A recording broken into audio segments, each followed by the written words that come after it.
Hey everyone, Chuya here. Me and the gang are getting together to share some trauma dumping stories because, honestly, it's kind of funny. I hope they talk about their abuse and stuff. Well, this isn't exactly traumatic, but one time in a mission, I had to act like a high school girl. It was pretty embarrassing, I'm not gonna lie. I had to wear a pink dress and a wig, and I had to try and act all cute and sweet. It was a mess, and I looked absolutely ridiculous. When I was quite young, there was a point in time when most of my family got sick with a mysterious illness.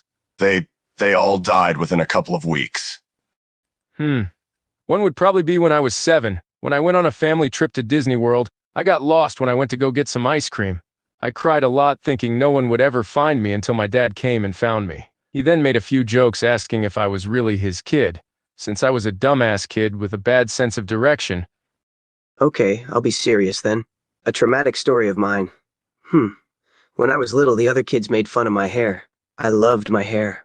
But the looks the others gave me because of it hurt me. I remember that I began to wear caps often in order to cover my hair with the excuse that I was just a fan of a certain football team. Luckily, I ended up coming to accept it, and I'm not ashamed of my hair anymore. Well, I guess you could consider the death of my father a traumatic experience. Losing a loved one, especially in such a sudden and tragic way, can leave a deep impact on one's life. It's an event that shaped my perspective and drove me down the path I am on now. I once broke my arm and my dad just told me to put some ice on. Okay, here's a random traumatic story from my personal life. When I was 10 years old, I witnessed a car accident right outside my home. The sight of the mangled car and people screaming for help has stayed with me to this day. It was the first time I truly grasped the fragility of life. The entire incident made me realize how unexpected tragedies can occur, leaving a deep impact on my perspective of safety and mortality. Okay, here's the traumatic story again.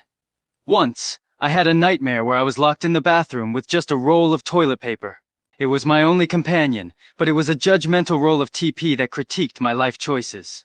It nagged me about washing my hands more often and eating too much pizza. Then, it started humming a Taylor Swift song as I used the last sheet of TP. It was a true nightmare. I was in school and was in an art class. Someone had drawn a picture and I said it looked bad and they started crying. I felt guilty afterwards, even though the drawing looked terrible. Okay then, a story, a traumatic story. Well, where do I begin? My life is just one big traumatic story after all. If I had to choose one, it would have to be my creation. My birth, if I can even call it that. I've told the story to others in some detail. One traumatic story, huh? Well, there was one time back when I was younger and still studying. We had a math exam, and I prepared for it all month. But on the day of the exam, there I was, in front of the test, and I couldn't remember a single thing I had revised. It felt like my mind went completely blank. Talk about a nightmare. I suppose the only one I'm willing to share is when I was 7, I was home alone and I decided to bake a cake without permission. I ended up making a huge mess and almost set the kitchen on fire. The cake was burnt and it was a disaster. I never let myself forget that moment.